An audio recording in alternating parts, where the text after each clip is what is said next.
Welcome back to my channel. ఈరోజు మన ఛానల్లో రెసిపీ ఏంటంటే ఇన్స్టెంట్గా టేస్టీగా బ్రేక్ఫాస్ట్ రెసిపీని అయితే రెడీ చేసుకున్నానండి. చాలా టేస్టీగా వచ్చింది. ఫుల్గా అయితే వీడియో ఎక్కడా స్కిప్ చేయకుండా చూసేయండి. అలాగే మన ఛానల్ ఇంతవరకు ఎవరైనా సబ్స్క్రైబ్ చేయకపోతే ప్లీజ్ అండి సబ్స్క్రైబ్ చేయండి. వీడియోని ఇస్తే లైక్ చేయండి, మీ ఫ్రెండ్స్ అండ్ ఫ్యామిలీ మెంబర్స్కి షేర్ చేయండి. ఇక ప్రాసెస్ అయితే స్టార్ట్ చేసుకుందాం. ఒక బంగాళదుంపను అయితే పైన ఉన్న పొట్టుని తీసుకొని ఇలా వాటర్లో వేసుకున్నానండి. వాటర్లో వేసుకున్న తర్వాత బాగా కడుక్కున్న తర్వాత దాన్ని వీడియోలో చూపించిన విధంగా తురిమేసుకోవాలి. మీ దగ్గర ఏ తురుమరు ఉంటే ఆ తురుమరుతో తురిమేసుకోండి. కాస్త సన్నగా వచ్చే తురుము అయితే కనుక బాగుంటుంది. ఇలా తురుముకున్న దాన్ని వాటర్లో వేసేసి మళ్ళీ దీన్ని ఒక 2 సార్లు అయితే కనుక బాగా క్లీన్గా వాష్ చేసేయండి. దాని నుంచి ఒక పౌడర్లా వస్తుంది కదా, అదంతా పోయేంత వరకు వాష్ చేసుకున్న తర్వాత మీకైతే చూపిస్తాను చూడండి. నెక్స్ట్ ఈ విధంగా అయితే కనుక కడిగేసి పెట్టేసుకోవాలి. ఇలా కడుక్కున్న తర్వాత ఇందులో నుంచి కూడా వాటర్ అంతా మొత్తం తీసేసి ఒక బౌల్లోకి అయితే వేసేసుకుందాము. చూస్తున్నారు కదా, ఈ విధంగా వాటర్ ఏమీ లేకుండా వేసుకోండి. నేను ఇక్కడ చెప్పే మెజర్మెంట్కి నాకు ఒక బంగాళదుంప సరిపోతుందండి. మీరు ఎక్కువ తీసుకుంటే కాస్త బంగాళదుంపలు అనేవి పెంచుకోవాలి.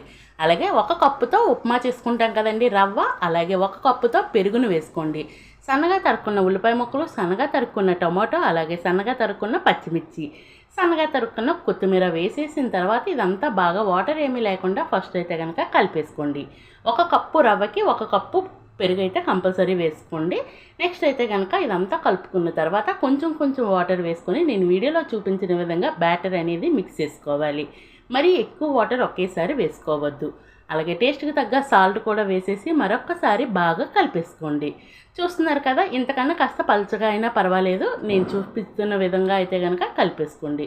ఇలా కలుపుకున్న తర్వాత బాగా మొత్తం ఈక్వల్గా చేసేసిన తర్వాత మూత పెట్టేసి టైం ఉంటే ఒక 1-2 అవర్స్ అయితే నానపెట్టుకోండి. టైం లేకపోతే కనుక ఇందులోనే మళ్ళీ ఇప్పుడు కలిపేసుకున్న తర్వాత ఇందులో ఒక 1/2 స్పూన్ అయితే కనుక తినే సోడా అంటారు కదండి, వంట సోడా, దాన్ని అయితే వేసుకోండి. ఒకవేళ టైం ఉంటే కనుక ఈ వంట సోడాని స్కిప్ చేసేసి ఈ రవ్వను బాగా నాననివ్వండి. ఈ వంట సోడా పైన కాస్తంత వాటర్ వేసేసి మొత్తం అంతా బాగా కలిసేటట్టు వీడియోలో చూపించిన విధంగా కలుపుకోండి. ఎక్కడ సోడాలు అనేది ముద్దలుగా లేకుండా బాగా కలిపేసుకోండి. ఇలా కలుపుకున్న తర్వాత స్టవ్ వెలిగించి ఒక చిన్న పాన్ పెట్టుకొని అందులో 1 స్పూన్ వరకు ఆయిల్ వేసుకోండి. ఆయిల్ వేసుకున్న మరీ మందంగా కాకుండా అలాగే పలుచగా కాకుండా ముందుగా కలుపుకున్న బ్యాటర్ని అయితే వేసుకోండి. వేసుకొని దీన్ని అయితే లో ఫ్లేమ్లో అయితే కనుక కాసేపు ఇలా మూత పెట్టేసి కుక్ చేసుకోండి. ఇలా కుక్ అయిన తర్వాత కాసేపు హై ఫ్లేమ్లో కుక్ చేసుకున్న తర్వాత దీన్ని అయితే రెండో వైపు కూడా బాగా టర్న్ చేసుకోవాలి.